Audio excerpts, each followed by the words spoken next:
Can I play you some Getsy? Yeah. I promised Waddle I would play him some stuff. Yeah. Did you take in the Getsy press conference Sure. today? Guys, Jake, back at the shop, can you play me the Getsy? I think this is like 4 or 5, the 51-second bite, what they're working on with Justin Fields. I thought this was really good, and then we could talk about Justin's day today. But this is Luke Getsy on what the Bears are working on, especially Getsy himself, with Justin Fields. Decision making we're working on every single day. Timing and rhythm we're working on every single day. So, and then lastly, the situation that you're in. And so putting that all together, you're just increasing the football IQ so that you know better when to take those opportunities and when not to. You know, because there's plenty of times on film that he shouldn't do it. And even though it worked out for us in the long run, there's a better decision. There's a better way. And then there's times that I could sit there and coach and say, you should do this, but then his instincts tell him to do something, and we have to trust that too. So I by no means will ever make that guy robotic. I don't believe in doing that with any player. And I think that, but there's a way to refine it all and improve our decision making and trusting in our timing and rhythm, and we'll take it from there. I thought that was the best thing he said today, because earlier in the press conference he was asked about Justin Fields running. And he says, was asked, should he run less? He goes, I don't care if he runs less. I want to win more. Yeah. But then he kind of expanded on that and saying, like, hey, we may have gained some yards here by running, but it was the wrong decision. And then he went into, we want to coach him up, but we don't want to make him robotic either. All of it is good. All of it, what he had to say. Because, I don't, listen, there are going to be times that Justin is going to do better running for that third down and 13 than he would trying to stuff it in there against tight coverage. And you don't want him to just think that he's got to stay in the pocket. We know that we want him to trigger from the pocket better. And I've been on your show talking about the Steve Young story of had his feet tied up by Sid Gilliam back in the day in the USFL, forcing him to practice through the pocket. But don't get rid of the instincts. The instincts are what the great players excel at. You know who else told us that? Greg Olson. We had Greg Olson on 2 or 3 weeks ago, and Greg said, never ever take away a great player's best quality. Yeah, no way about it. No way about it. Now today, you talk about today, and I like how Luke answers questions up there because he kind of gets steered into a certain direction. He's not buying it. He's maintaining his focus on the platform set for what they're trying to do. And the word that pops out of that whole discussion today in 13 minutes with Luke Getsy was growth. And that's all we're looking at here. We got a continued growth day to day to day to day. But today, which I always keep talking about also, the checkdowns, the flair. I want the running backs to have more catches this year. Of course. And so you guys were there, a lot of those, and a lot of checkdowns. completions. I didn't do the math on what it was, but Jeff, I think that's where he started to show progress last year, is when he started to hit those checkdowns and take his layups. Then the game slows down, your confidence goes up, and then you start looking at the stat sheet, and you go from being a 55% completion guy to a 60-plus guy because you're just taking the layups. And then also, again, throws over the middle. You know, working, as Cole calls him, Bobby Tunyon. I like him, too. Yeah, I like him. He's an ideal addition to this mix right here. Doesn't drop a ball. No. And so, and then DJ Moore all over the place.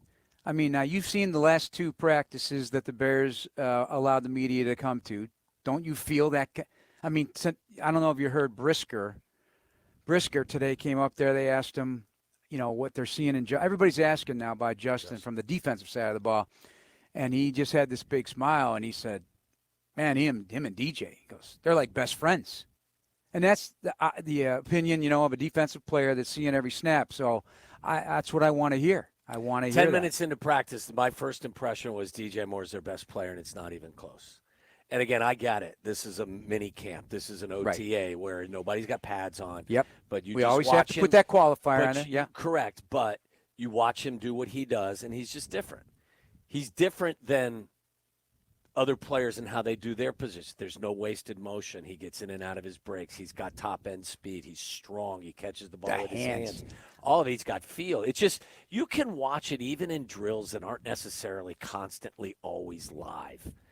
He's just different. And it's again, the trust throws yeah. because of it. Can you tell as a receiver just from watching practice or watching on tape the strength of a guy's hands? Yeah. Now, how do you do that? Because I think, I think he has super strong hands too. Well, it starts with just your confidence and your willingness to put your hands out there and catch it.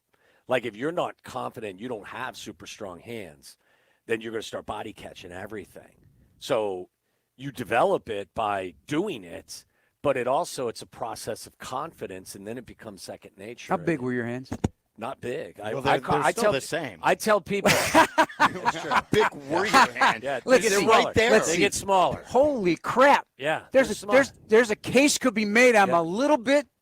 I have maybe a little bit bigger hands I'm gonna than tell Tom you, Waddle. But you don't catch the ball with your hands. You catch the ball with your eyes. Ooh. That's the way I always felt. I like it. Like if you're not seeing the ball, you can't catch the football. It's no different to me than any other sport, whether it's baseball, it's golf, or anything else. For me, the most important concept is always to see it all. And if you can see it, you can catch it. If you can't see it, it doesn't matter how good your hands are. But when your eyes and your hands start to work in tandem, then you've got something. What happens when you start body catching? What is that a function? Well, first, you don't have any confidence in yourself. And then what it does is it allows the defender to actually be more efficient on you. I mean, think about it. It's a split-second game. Like the difference between me catching a ball out in front of me and letting it come to me is the difference between a completion and an incompletion because a defender can get in and get to the point. So that's why, a quarterback is always going to be better friends with a hand catcher than he is a body catcher because it will show up in the quarterback's completion percentage. And you're 100% correct. I mean, that's why when I look at DJ Moore, just in a small sample size, he's different. He catches the ball with his hands. He doesn't look awkward. His body's always in control. There are certain guys that get out over their feet when they're making breaks and they chop too much. It's all just kind of seamless one motion for him. I'll give you one little anecdote about also the competitive nature of DJ Moore, because he's been on the podium many times telling the media,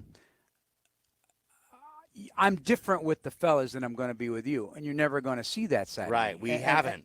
And I kind of like it because he's a dude in that locker room. But there was a practice I was at, and it was a deep ball, and it was a near deep ball connection with DJ Moore, and it didn't catch it, and it wasn't because it was a drop or anything, but it was going to be a tough catch, and he was kneeling on the sideline, not kneeling, but he was sitting there like this. The whole time, just contemplating, thinking about it, and he's on the sidelines, and he didn't go back to the huddle, and he's just looking over here. He's looking over here, and I'm telling you, man, this is with nobody watching. This is practice and OTA, and I think it killed him that he didn't catch that ball. This is what I've said. He wants to figure. I love that attention to detail. I said this to Silvy also from the very beginning. I think not only does he help you with his physical attributes, he is going to be such a good influence inside that huddle. Think about it. Offensively, there aren't a ton of guys in there with a lot of accomplishment. So, he can not only be a difference maker as a player, but he's a stabilizing force, and he's a guy that holds other people to a certain standard, even if he's not doing it verbally. He's doing it with the way he carries himself and the way he plays the game. And that is ridiculously important for guys like Braxton Jones and Justin Fields and some of your young – and Cole Kmet and other guys like that. I mean, I just think that his presence both as a player and as a football guy in your huddle is going to be tremendously beneficial. A couple things I want to go over with you. I still didn't think it was as crisp as I would like to see it. Maybe it's because it's June, like we talked about the Justin interception from the linebackers early. The Justin missed deep throw to the rookie Tyler Scott today, and he did push-ups afterwards. They're all doing push-ups. Yeah. We got some pushback on Twitter. Oh, these guys are being more negative. There are some things, and they've got months to work on it that we need to see better. It's the timing thing. You're talking about a rookie and his quarterback. The interceptions. You got to give. This is going to be a better defense now. I think Tyreek Stevenson made another big play today. Keeps on getting my attention, man. 2'9". You love Good him. size. I do. I love I the like his size. Good to hear. feistiness, the length, the feistiness for sure. What else? I want to play you this. When we had Braxton Jones in, and like when I heard your interview with him, your conversation, I like to call them more conversations because he's a guy that you're talking to. You're just having a conversation. Yeah, you're not with. interviewing him. Right. Yeah. It's a conversation. We're going to play that at 4. And this was Getsy on the offensive line. So, Jake, if you can give me Getsy 2, the differences between last year and this year with the offensive line. I thought this is something good that Waddle and Joniak can talk about here. With even here in OTAs that you can see a difference, even though it's not physical, that you can just see the difference in protection. Oh, there's a ton. I mean, geez, you could just probably take the protection game in the beginning part of it, right? How quickly the guys are adjusting because the defense is giving us looks that we're not preparing for, right? So usually go into game and you're preparing for particular fronts, particular pressures, particular whatever. Like, and so we're just trying to play by our rules, and we're trying to learn the reason whys and react the way that we need to accordingly. And so those guys. Seeing how quickly they're responding from where they were last year has been really good. And then just the way that our meetings go, right? If you talk about just the conversations that we have in the meetings as opposed to talking about, why this concept's named what it is, we're talking about the details of and diving deeper into what it is. And so, those two things are probably the two things that stand out. Thought that was good stuff there. Yeah, growth again, because you're not going to find too much about what their aspects are until they get the pads on. And the assistant coaches offensively spoke today too. So I dipped late into Chris Morgan, just hear what he had to say. But a lot of positive things about Darnell Wright, a lot of positive things like Braxton Jones, what they've done this entire offseason to get stronger.